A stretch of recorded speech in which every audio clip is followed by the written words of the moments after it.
ನಮಸ್ಕಾರ ರಿವ್ಯೂ ಚಾನಲ್ಗೆ ಸ್ವಾಗತ. ನಾನು ಸೌಖ್ಯ ಗಾಂವ್ಕರ್. ಸಿಟಿ ರವಿ ಮತ್ತು ಹೆಬ್ಬಾಳ್ಕರ್ ನಡುವೆ ತೀವ್ರ ಹಣಾಹಣಿಗೆ ಸಾಕ್ಷಿಯಾಯಿತು ಬೆಳಗಾವಿ ಸದನ.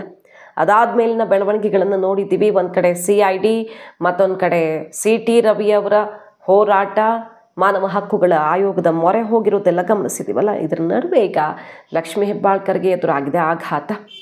ಅಸಲಿಗೆ ಸರ್ಕಾರಕ್ಕೇನೆ ಬಿಸಿ ಮುಟ್ಟಿಸಿರುವಂಥ ಬೆಳವಣಿಗೆ ಏನಿದು? ಹಾಗಾದರೆ ಮಾಹಿತಿ ಮುಂದೆ ಇಡ್ತಾ ಇದ್ದೀವಿ. ಮಿಸ್ ಮಾಡಿದ್ರೆ ನಮ್ಮ ಚಾನಲ್ನ ಸಬ್ಸ್ಕ್ರೈಬ್ ಮಾಡಿ, ನಿಮ್ಮ ಅಭಿಪ್ರಾಯ ಕಮೆಂಟ್ ಮಾಡಿ ತಿಳಿಸಿ. ವೀಕ್ಷಕರೇ, ಈಗ ಮೊನ್ನೆ ಅಷ್ಟೇ ನೋಡಿದ್ವಿ, ಸಭಾಪತಿಗಳು CIDಗೆ ಸೆಡ್ ಹೊಡೆದಿದ್ರು. ಯಾವ ವಿಚಾರದಲ್ಲಿ ನೀವು ಸ್ಥಳ ಮಹಜರು ಮಾಡ್ತೀರಿ? ಏನು ಸೆಷನ್ನಲ್ಲಿ ಕೈ ಮಿಲಾಯಿಸಿದ್ದಾರಾ? ಜಟಾಪಟಿ ಆಗಿದೆಯಾ? ಹೊಡೆದಾಟ ಆಗಿದೆಯಾ? ಯಾವುದನ್ನು ನೀವು ಮಹಜರು ಮಾಡಬೇಕು ಅನ್ನೋದ್ರ ಬಗ್ಗೆನೇ ಮಾಹಿತಿ ಕೊಡ್ತಾ ಇಲ್ಲ. ಸದ್ಯಕ್ಕಂತೂ ನಾವು CIDಗೆ ಮಹಜರಿಗೆ ಅವಕಾಶ ಮಾಡಿಕೊಡಲ್ಲ. ಮುಂದೆ ನೋಡೋಣ ಅಂಥ ಪರಿಸ್ಥಿತಿ ಬಂದರೆ. ಸದ್ಯಕ್ಕೆ ಕೊಡಲ್ಲ ಅನ್ನುವ ಮೂಲಕ ಸೆಡ್ ಹೊಡೆದಿದ್ರು. FSLಗೆ ವಿಡಿಯೋ ಕಳಿಸ್ತೀವಿ. ಇಬ್ಬರು ವಿಡಿಯೋ ಕೊಟ್ಟಿದ್ದಾರೆ, ರವಿನೂ ಕೊಟ್ಟಿದ್ದಾರೆ, ಹೆಬ್ಬಾಳ್ಕರು ಕೊಟ್ಟಿದ್ದಾರೆ. ಇಬ್ಬರು ವಿಡಿಯೋನು ಪರಿಶೀಲಿಸಿ ನಾವು FSLಗೆ ಕಳಿಸ್ಕೊಡ್ತೀವಿ. ಹಕ್ಕುಬಾಧ್ಯತಾ ಸಮಿತಿಗೂ ಕೂಡ ಎಲ್ಲ ಕಡತವನ್ನು ಕಳಿಸಿದ್ದಾಗಿದೆ. ಅಲ್ಲೂ ಕೂಡ ವಿಚಾರಣೆ ಆಗುತ್ತೆ. ಮತ್ತು FSL ರಿಪೋರ್ಟ್ ಬಂದಮೇಲೆ ನಮ್ಮ ವ್ಯಾಪ್ತಿಯಲ್ಲೇ ಇದೆಲ್ಲ ಬಗೆಹರಿಯುತ್ತೆ ಅನ್ನುವ ಮೂಲಕ CIDಗೆ ಸೆಡ್ ಹೊಡೆದಿದ್ರು ಸಭಾಪತಿ. ಹೆಬ್ಬಾಳ್ಕರ್ಗೆ ಪಕ್ಷದಲ್ಲೂ ಕೂಡ ಈ ವಿಚಾರದಲ್ಲಿ ಒಂದು ರೀತಿಯಲ್ಲಿ ಅಸಮಾಧಾನ ವ್ಯಕ್ತವಾಗಿತ್ತು. ಲಕ್ಷ್ಮೀ ಹೆಬ್ಬಾಳ್ಕರ್ ನಡ್ಕೊಂಡ ರೀತಿ ಮತ್ತು ಪೊಲೀಸರು ಈ ರೀತಿ ಇನ್ಸ್ಟ್ರಕ್ಷನ್ ಕೊಟ್ಟು ನಡೆಸಿಕೊಂಡ ರೀತಿ ಸರಿ ಇಲ್ಲ, DK ಶಿವಕುಮಾರ್ ಮತ್ತು ಲಕ್ಷ್ಮೀ ಹೆಬ್ಬಾಳ್ಕರ್ ಅವರ ಆದೇಶ ಪಾಲಿಸಿ ಅಂತ ಆಕ್ರೋಶ ವ್ಯಕ್ತವಾಗಿದ್ದು ಒಂದು ಕಡೆ. ಮತ್ತು ಅಲ್ಲಿಂದಲೇ ಕಿಡಿ ಹೊತ್ತುಕೊಂಡು ಈ ಡಿನ್ನರ್ ಪಾಲಿಟಿಕ್ಸು, ಮೀಟಿಂಗು ಎಲ್ಲ ಒಂದಕ್ಕೊಂದು ಆಕ್ರೋಶ, ಬಣ ಬಡಿದಾಟ ಇನ್ನೂ ತಾರಕಕ್ಕೇರಿದೆ. ಈಗ ನೋಡಿ, ರಾಜ್ಯಪಾಲರು ಶಾಕ್ ಕೊಟ್ಟಿದ್ದಾರೆ ಸರ್ಕಾರಕ್ಕೆ. ಈಗ ಸಿದ್ದರಾಮಯ್ಯನವ್ರಿಗೇನೆ ಪತ್ರ ಬರೆದಿದ್ದಾರೆ ಅಂತ ಮೂಲಗಳ ಮಾಹಿತಿ ತಿಳಿಸ್ತಾ ಇದ್ದು, ಸಿಟಿ ರವಿಯವರ ಬಂಧನದ ಕೇಸ್ನಲ್ಲಿ ರಾಜ್ಯಪಾಲರ ಮಧ್ಯಪ್ರವೇಶ ಆಗಿದೆ.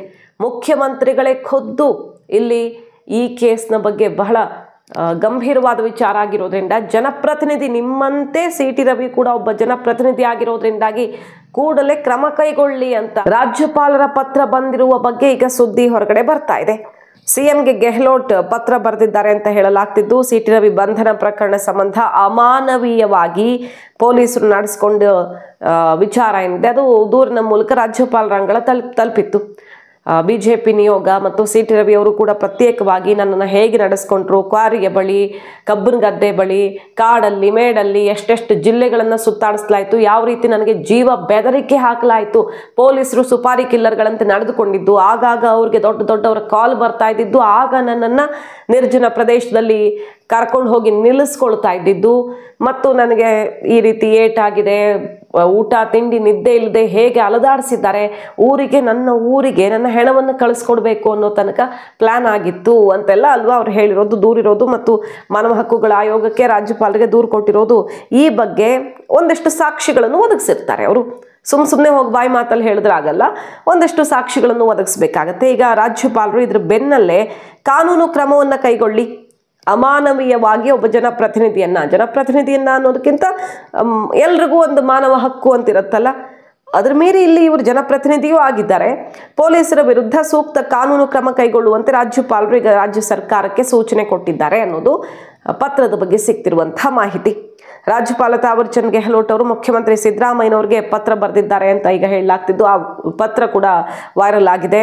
ಏನೇನು ವಿಚಾರಗಳಿವೆ ಅನ್ನೋದನ್ನು ನೋಡೋದಾದ್ರೆ, ಪ್ರಕರಣ ಜನಪ್ರತಿನಿಧಿಗಳಿಗೆ ಸಂಬಂಧಪಟ್ಟದ್ದು, ಹಾಗಾಗಿ ಮುಖ್ಯಮಂತ್ರಿಗಳು ಮಧ್ಯಪ್ರವೇಶ ಮಾಡಲೇಬೇಕು ಮತ್ತು ಇದನ್ನ ಸರಿಯಾದಂಥ ಇನ್ವೆಸ್ಟಿಗೇಷನ್ಗೆ ಒಳಪಡಿಸಬೇಕು. ಬೆಳಗಾವಿಯ ಪೊಲೀಸ್ ಅಧಿಕಾರಿಗಳು ಯಾರ್ಯಾರಿದ್ದಾರೆ, ಅಲ್ಲಿನ ವರಿಷ್ಠ ಅಧಿಕಾರಿ ಇರಬಹುದು ಅಥವಾ ಕಮಿಷನರು, ಆ ಸಂದರ್ಭದಲ್ಲಿ ಹಾಜರಿದ್ದವರು ಯಾರ್ಯಾರಿದ್ದಾರೆ ಮತ್ತು ಆ ಎಲ್ಲ ಬೆಳವಣಿಗೆಯ ಜವಾಬ್ದಾರಿ ಯಾರು ಹೊತ್ಕೊಳ್ಬೇಕಲ್ಲ, ಅವ್ರ ವಿರುದ್ಧ ಕ್ರಮ ಆಗಬೇಕು ಅಂತ ಈಗ ರಾಜ್ಯಪಾಲರು ಸರ್ಕಾರಕ್ಕೆ ಪತ್ರ ಬರೆದಿರೋದು. ಅಂದರೆ ಮುಖ್ಯಮಂತ್ರಿಗಳಿಗೆ ಪತ್ರವನ್ನು ಬರೆದಿದ್ದಾರೆ.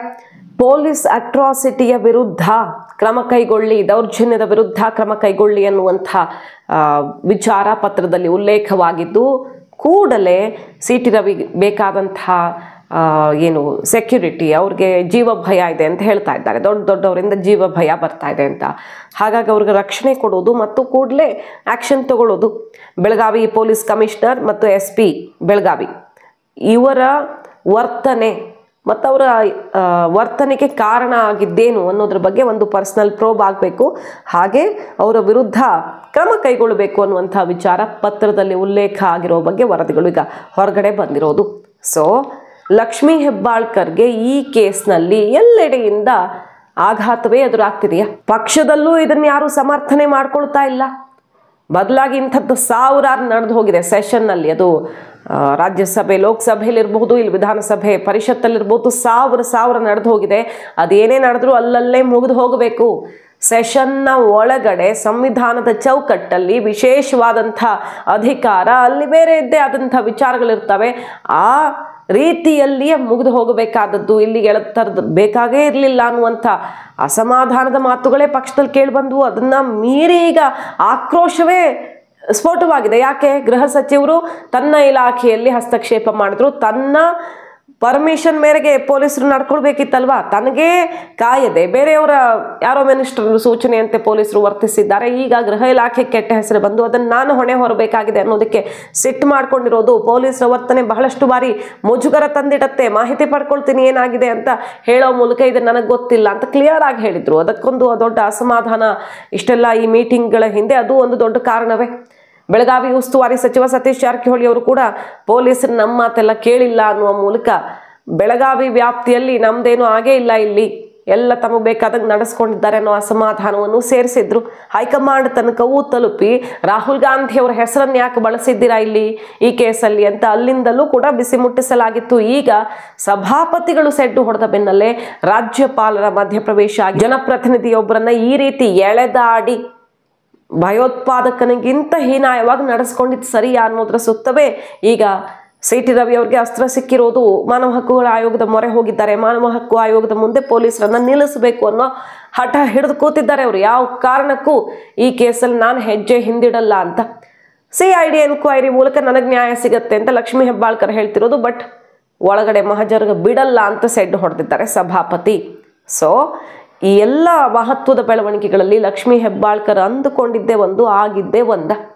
ಈಗ ವಿಡಿಯೋ ಸಾಕ್ಷಿಯನ್ನು ಬಿಟ್ಟು, ಆ ವಿಡಿಯೋವನ್ನು ಬಿಟ್ಟು ಲಕ್ಷ್ಮೀ ಹೆಬ್ಬಾಳ್ಕರ್ ಅವ್ರನ್ನ ಅವಾಚ್ಯವಾಗಿ ನಿಂದಿಸಿದ್ದಾರೆ ಅಂತ ಅಲ್ವಾ ವಿಚಾರ ಇದ್ದು. ಕಡತದಲ್ಲಿ ಇಲ್ಲ, ಆ ಒಂದು ರೆಕಾರ್ಡ್ ಇಲ್ಲ ಅಂತ ಸಭಾಪತಿಗಳು ಹೇಳಿದ್ರು. ಈಗ TV ಚಾನೆಲ್ಗಳು ರೆಕಾರ್ಡ್ ಮಾಡ್ಕೊಂಡಿದ್ದನ್ನು, ಅಂದ್ರೆ ಅವ್ರ ಕ್ಯಾಮ್ರಾದಲ್ಲಿ ರೆಕಾರ್ಡ್ ಆಗಿದ್ದನ್ನು FSLಗೆ ಕಳಿಸೋದಕ್ಕೆಲ್ಲ ತಯಾರಿ ಮಾಡಿದ್ದಾರೆ. ಸೊ ಕುತೂಹಲಕ್ಕೆ ಕಾರಣ ಆಗಿದೆ ಈ ಕೇಸ್ ಯಾವ ಆಯಾಮವನ್ನು ಪಡ್ಕೊಳ್ಳಿದೆ ಅಂತ. ಲಕ್ಷ್ಮೀ ಹೆಬ್ಬಾಳ್ಕರ್ ಬಿಟ್ಟರೂ ನಾನು ಬಿಡಲ್ಲ ಅಂತ ಹಠಕ್ಕೆ ಬಿದ್ದಿದ್ದಾರೆ CT ರವಿ ಅವರು. ಈ ಕಡೆ ರಾಜ್ಯಪಾಲರ ಮಧ್ಯಪ್ರವೇಶದಿಂದಾಗಿ ಮುಖ್ಯಮಂತ್ರಿಗಳ ನಡೆ ಮುಂದೇನಾಗಿರಲಿದೆ ಅನ್ನೋದನ್ನು ನೋಡಬೇಕು. ಯಾಕಂದರೆ ಇನ್ನು ಸರ್ಕಾರದ ಮೂಲದಿಂದ ಈ ಪತ್ರದ ಬಗ್ಗೆ ಯಾವುದೇ ರಿಯಾಕ್ಷನ್ ಬಂದಿಲ್ಲ. ಹೌದು ಹಿಂಗೆ ಬರೆದಿದ್ದಾರೆ ಅಂತನೋ ಅಥವಾ ಮುಖ್ಯಮಂತ್ರಿಗಳಿಂದ ಇಂಥ ಕ್ರಮ ಆಗತ್ತೆ ಅಂತನೋ ಬರೆದಿಲ್ಲ. ಅಕಸ್ಮಾತ್ ಮುಖ್ಯಮಂತ್ರಿಗಳು ಬೆಳಗಾವಿ ಪೊಲೀಸರ ವಿರುದ್ಧ ಕ್ರಮ ಕೈಗೊಂಡಿದ್ದೇ ಹೌದಾದ್ರೆ ಮಾತ್ರ ಇದು ಯಾರು ಈ ಘಟನೆಗೆ ಕಾರಣ ಆದರೂ, ಮತ್ತು ಲಕ್ಷ್ಮೀ ಹೆಬ್ಬಾಳ್ಕರ್ DK ಶಿವಕುಮಾರ್ ವಿರುದ್ಧ ಅಲ್ವಾ ಆರೋಪ ಇರೋದು, ಅವ್ರಿಗೊಂದು ರೀತಿಯಲ್ಲಿ ದೊಡ್ಡ ಹಿನ್ನಡೆಯಾದಂತಾಗತ್ತೆ. ಸ್ವಪಕ್ಷದಿಂದ ಮುಖ್ಯಮಂತ್ರಿಗಳಿಂದನೇ ದೊಡ್ಡ ಪೆಟ್ಟು ಬಿದ್ದಂತಾಗತ್ತೆ, ಮಹಾ ಮುಖಭಂಗ ಆಗತ್ತೆ. ಅಂತಹ ಬೆಳವಣಿಗೆ ಆದರೆ ಹೈಕಮಾಂಡ್ ಸಲಹೆ ಸೂಚನೆಯನ್ನು ಕೇಳಬಹುದು ಸಿದ್ದರಾಮಯ್ಯನವರು. ರಾಜ್ಯಪಾಲರು ಈ ಬಗ್ಗೆ ಏನು ಕ್ರಮ ಆಗದೆ ಹೋದರೆ ಅವರದ್ದೇ ದಾರಿಯನ್ನು ಹಿಡಿಯೋದಕ್ಕೂ ಅವಕಾಶಗಳಿರ್ತವೆ. ಹಾಗಾಗಿ ತಕ್ಷಣ ಮಧ್ಯಪ್ರವೇಶ ಮಾಡಿ ಅನ್ನುವ ಈ ಸೂಚನೆಗೆ ಮುಖ್ಯಮಂತ್ರಿಗಳು ಯಾವ ರೀತಿ ಸ್ಪಂದಿಸ್ತಾರೆ ನೋಡಬೇಕು. ಮಾಹಿತಿ ನಿಮ್ಗೆ ಇಷ್ಟ ಆಗಿದ್ರೆ ಮಿಸ್ ಮಾಡಿದ್ರೆ ನಮ್ಮ ಚಾನಲ್ನ ಸಬ್ಸ್ಕ್ರೈಬ್ ಮಾಡಿ, ನಿಮ್ಮ ಅಭಿಪ್ರಾಯ ಕಮೆಂಟ್ ಮಾಡಿ ತಿಳಿಸಿ. Thank you.